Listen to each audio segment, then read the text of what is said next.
The morning of Marcus's wedding started like every other family gathering in the past 5 years, with a phone call from my mother explaining why I needed to dress appropriately and try not to embarrass the family. I was standing in my hotel room at the Fairmont, looking at the mustard yellow bridesmaid dress Patricia had specifically chosen for me, when Mom called with her final instructions. "Emma, sweetheart, I know this is hard for you," she said in that tone she'd perfected, part sympathy, part condescension. Being around all of Marcus's successful friends, seeing Patricia's family with their achievements. "Just remember that not everyone can be a doctor or lawyer." "I'll keep that in mind," I replied, zipping up the dress that made me look like a diseased banana. "And please don't mention your job situation unless someone asks directly. It's Marcus's day and we don't want people feeling uncomfortable." My job situation. That's what the family called it now. Not my career, not my work, my situation, like it was a medical condition that required delicate handling. The truth was I'd built Anderson Global Logistics into a $4.2 billion supply chain management company that employed over 85,000 people across 47 countries. We handled distribution for 30% of the Fortune 500, had revolutionized cold chain logistics for pharmaceutical companies, and were 3 days away from closing the largest merger in our industry's history. But to my family, I worked at a grocery store. It had started innocuously enough. 7 years ago, when I was building my first distribution center, I'd worked nights at a Safeway to understand every aspect of food retail from the ground up. I wanted to know how products moved from suppliers to shelves, how inventory management worked at the store level, how customer demand patterns shifted. Most executives learn this stuff from spreadsheets and consultants. I learned it by scanning barcodes and stocking shelves from midnight to 6 a.m. When family asked about work during those early years, I'd say I was in food retail or working in supply chain logistics. Somehow this got translated into Emma works at a grocery store, and once that narrative took hold, it was impossible to correct without seeming like I was lying or delusional. The first time I tried to explain what Anderson Global actually did, Uncle Richard had patted my shoulder and said, "That's great, honey. It's good that you're ambitious about your grocery store job." When I mentioned hiring my first 100 employees, Aunt Susan had nodded supportively and said, "Oh, are you managing a department now? That's wonderful progress." Eventually I stopped trying to correct them. It was easier to let them think what they wanted than to deal with their skepticism. And honestly, part of me was curious to see how long they could maintain their delusions about my life. The answer apparently was indefinitely. The rehearsal dinner the night before had been particularly brutal.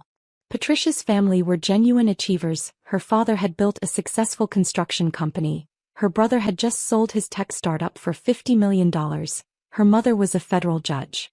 They were warm, accomplished people who clearly expected Marcus's family to be equally impressive. "So Emma," Patricia's brother Jason had asked during cocktails, "Marcus mentioned you work in food service. Are you planning to open your own restaurant?" Before I could answer, Marcus jumped in. "Oh no, Emma's not the entrepreneur type. She works at a grocery store. It's honest work though." The slight pause in conversation was painful. Jason recovered quickly. He was too polite to show his surprise, but I saw Patricia's parents exchange a glance. They were clearly wondering how a family that included doctors, lawyers, and successful business owners had produced someone whose biggest achievement was apparently avoiding unemployment. "Food retail is fascinating," I'd said simply. "The logistics alone are incredibly complex." "I'm sure," Patricia's father had replied kindly, then immediately changed the subject to Marcus's law practice. Later that evening, I'd overheard Patricia's mother talking to my mother by the hotel bar. "Patricia mentioned Emma might be a godmother to their children someday," she'd said carefully. "Oh, Emma would love that," Mom had replied. "She's wonderful with kids.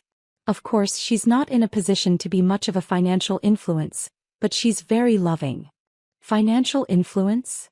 Well, she's still finding her way professionally. We help her out when we can. Family takes care of family.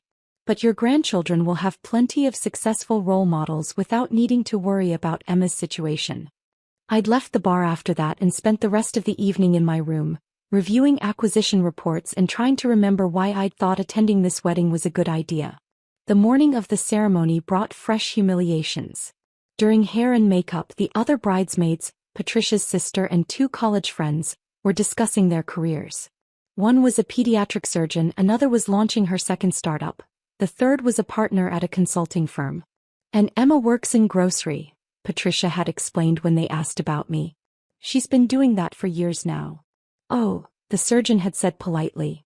That must be stable work. Very stable, I'd agreed, not mentioning that Anderson Global's stability came from having exclusive contracts with every major food retailer in North America. The conversation had moved on to their vacation plans. Someone's family had a house in the Hamptons, another was planning a month in Europe. When they'd asked about my travel plans, I'd simply said I didn't have any scheduled, rather than explain that I'd be in Singapore next week finalizing a $1.8 billion merger, followed by board meetings in London and a factory opening in Bavaria. The wedding ceremony itself was beautiful. Patricia looked radiant in her grandmother's lace dress, and Marcus seemed genuinely happy. I stood at the altar holding the bridal bouquet, trying to focus on their joy instead of the whispered comments from various relatives about my appearance.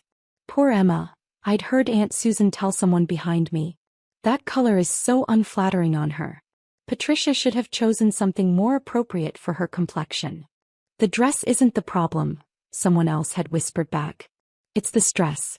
Financial pressure ages you. I'd maintained my smile throughout the ceremony, even when the photographer had positioned me slightly behind the other bridesmaids for the formal photos. For composition, he'd explained, though everyone understood it was to minimize the visual impact of the family member who didn't quite fit. The reception was held in the Fairmont's Grand Ballroom, a beautiful space that I'd actually considered purchasing 2 years ago before deciding the location wasn't right for my real estate portfolio. The dinner was excellent, though I barely tasted it as I endured toast after toast that somehow managed to celebrate everyone's achievements except mine.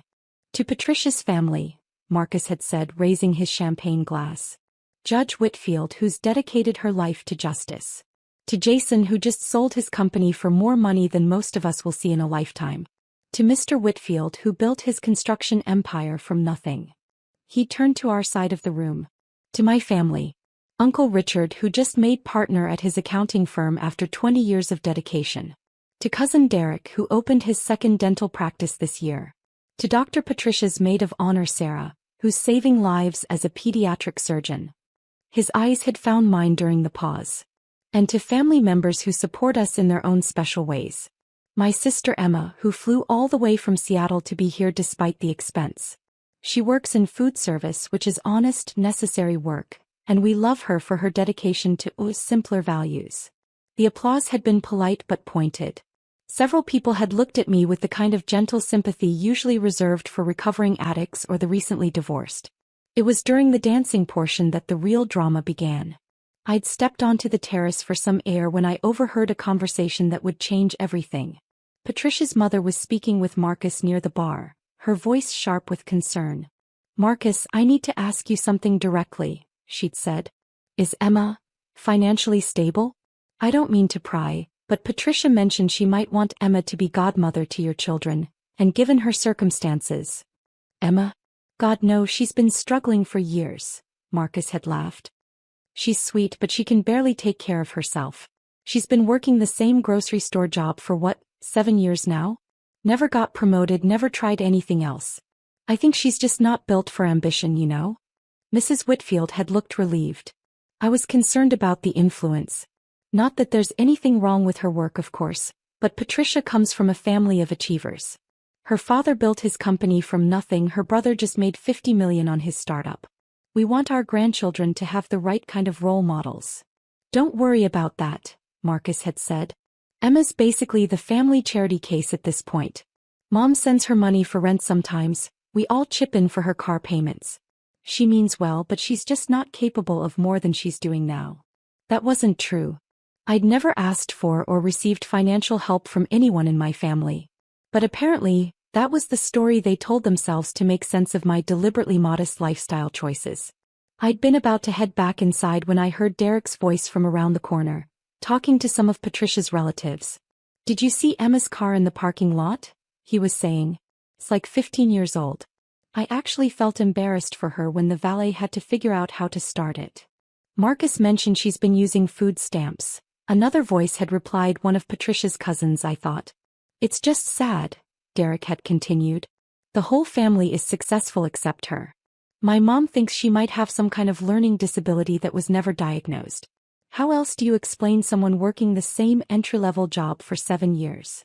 At least she seems happy, the cousin had said charitably.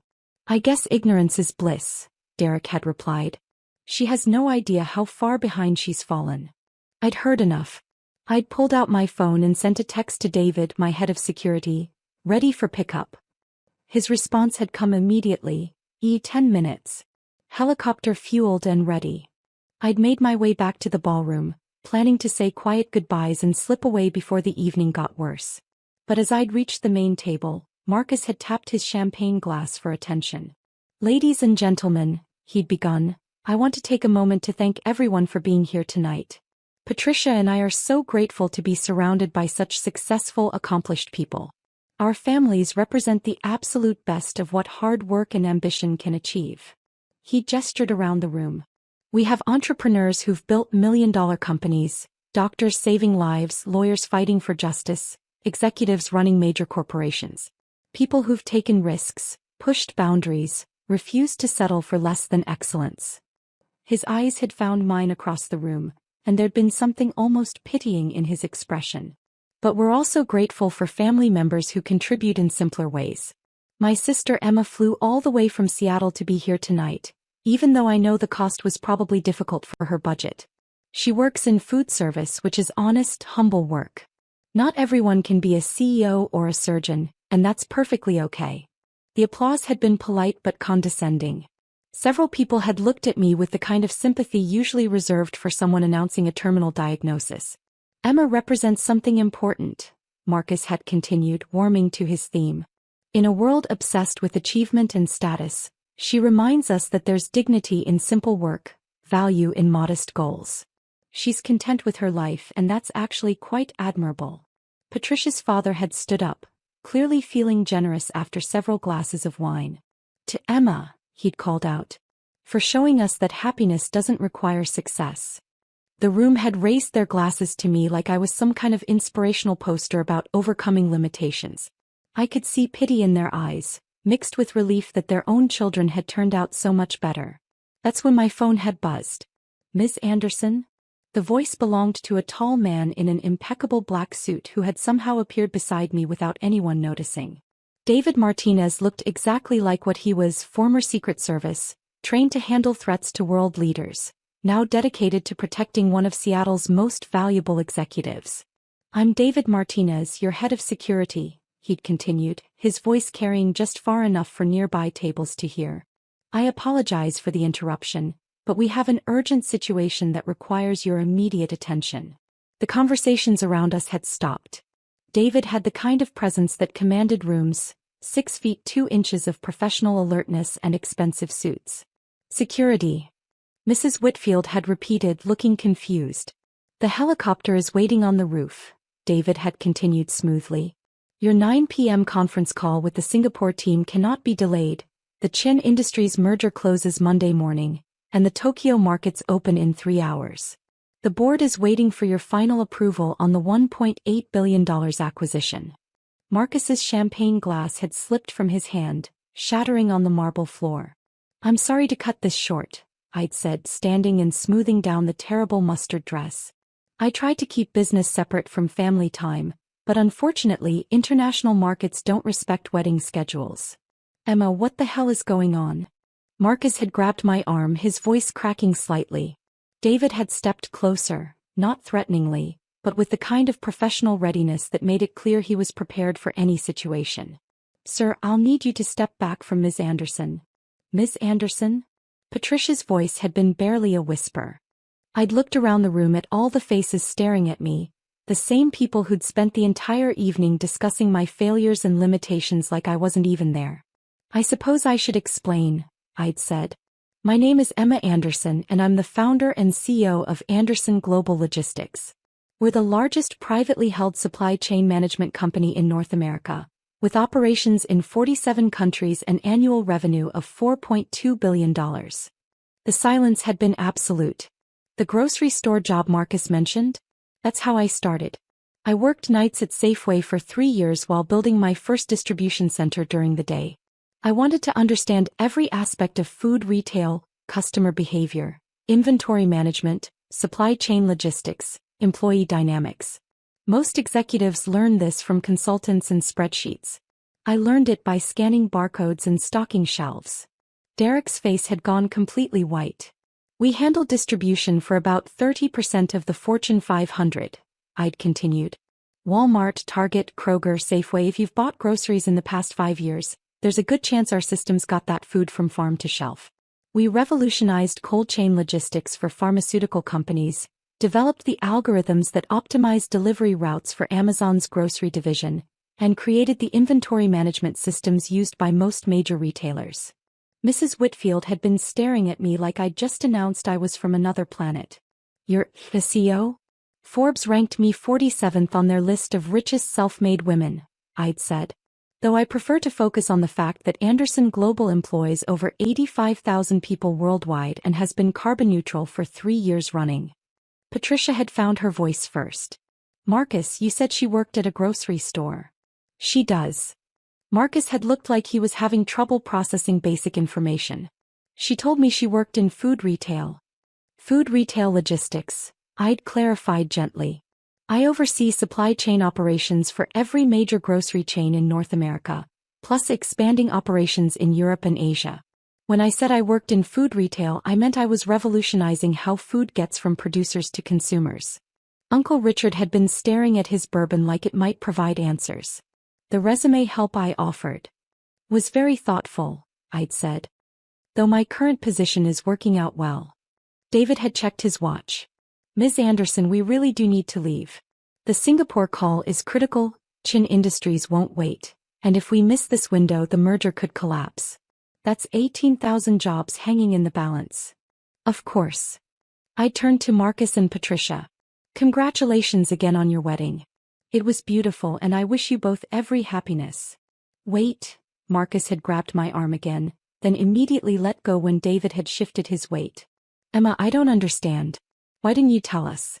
Why let us think? Tell you what? That I was successful? Would it have mattered? Of course it would have mattered. Really? Because based on what I overheard tonight, you all seemed pretty comfortable with your version of who I was. The family charity case. The one who needed financial help.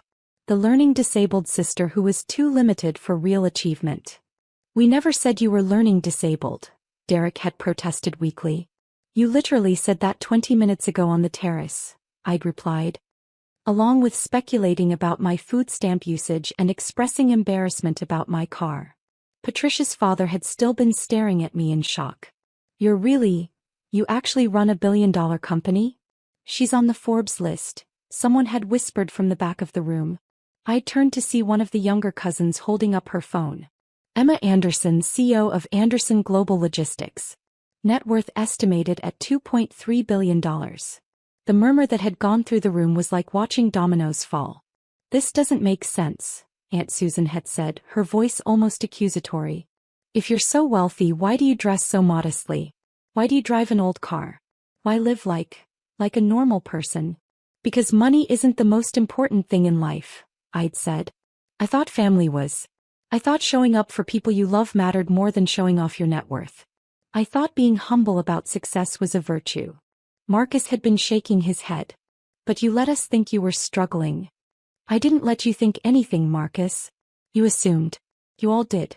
You decided that because I didn't brag about my accomplishments at every family gathering, I must not have any. You created an entire narrative about my life, complete with financial problems I don't have and limitations I've never shown, without ever asking me a single direct question about what I actually do for work. But you said you worked in food retail, Patricia had protested. I said I worked in food retail logistics.